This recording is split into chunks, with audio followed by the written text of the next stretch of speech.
Hello बच्चों, let's read the question first. Question से 3 person ABC fire a target, okay, in turn, okay, starting with a the probability of hitting of target are 0.4, 0.3 and 0.2 respectively. यानी कि A के लिए 0.4, B के लिए 0.3 और C के लिए 0.2 है. Okay, the probability of 2 hits is, 2 hits की प्रोबेबिलिटी क्या होगी? ए हमारे पास है 0.024, बी हमारे पास है 0.188, सी हमारे पास है 0.336 एंड डी हमारे पास है 0.452. ओके, सो गिवन, देखो गिवन क्या है? प्रोबेबिलिटी ऑफ ए हमारे पास है 0.4, probability of B probability of B हमारे पास है 0.3 एंड प्रोबेबिलिटी ऑफ सी हमारे पास है 0.2. ये तो देखो टारगेट हिट होने की है. अब हम क्या जानते हैं कि जो probability of A plus probability of A not होता है इक्वल होता है 1 के. यानी कि यहाँ से मैं क्या लिख सकता हूँ कि टारगेट नहीं हिट होने का, यानी कि probability of A dash, probability of B not और प्रोबेबिलिटी ऑफ सी नॉट हमारे पास क्या आ जाएगी? 0.6, 1 minus 1 minus 0.4 that is 0.1 minus 0.3 that is 0.7 and 0.8. Okay, चलिए अब मुझे चाहिए कि मुझे मेरे पास है वो 2 हिट्स होने चाहिए. ठीक है, तो मैं क्या कह सकता हूँ कि इस तरह से लिख सकता हूँ कि प्रोबेबिलिटी ऑफ ए का हिट हो जाए. मैं इस इवेंट को देता हूँ 1 मिनट पहले तो नाम. ठीक है, सो प्रोबेबिलिटी ऑफ 2 हिट्स,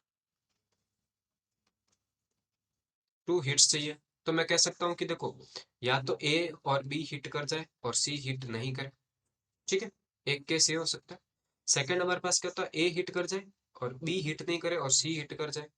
और थर्ड हमारे पास हो जाएगा कि ए हिट नहीं करे और बी और सी हिट कर जाए. That means probability of A dot probability of B dot probability of C not. ठीक है, plus probability of A dot probability of B not, okay, and probability of C plus probability of A naught plus dot, okay, dot probability of B dot probability of C.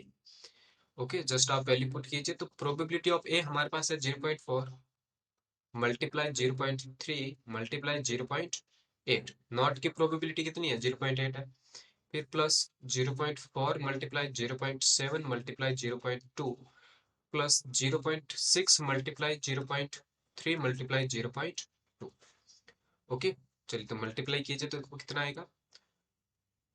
देखो 4 3 जा 12, 12 को 8 से multiply करना है मुझे. That means 6. Okay, और 96 यानी कि 0.096 प्लस, देखिए यहाँ पे आप बात कीजिए तो 7 को आप 4 से मल्टीप्लाई करोगे तो 28 है ना, और 28 को आप 2 से मल्टीप्लाई करोगे तो 56. दैट इज 0.056 प्लस 6 को 3 से 18, 18 को 2 से मल्टीप्लाई करोगे तो 36 यानी कि 0.036. तो ये किसके इक्वल आ जाएगा? देखो 6 है ना, 6 6 और 6 6 आ जाएगा. 6 सॉरी 1 मिनट, 6 3 जा 18. ओके, 6 3 जा कितना होता है? 18. पावर 1 लग जाएगी तो 9 और 1 10, 10 और 5 15, 15 और 3 18 अगेन, यानी कि 18 और डेसिमल यानी कि 0.118. यानी कि यहाँ से जो प्रोबेबिलिटी आई है हमारे पास वो क्या आई है? 0.188. ओके ओके, तो प्रोबेबिलिटी हमारे पास क्या आ गई है? 0.188 आई. यानी कि ऑप्शन हमारे पास बी है वो करेक्ट आंसर हो जाएगा. 0.188 probability of 2 hits is 0.188. Okay, I hope you understood solution. Thank you.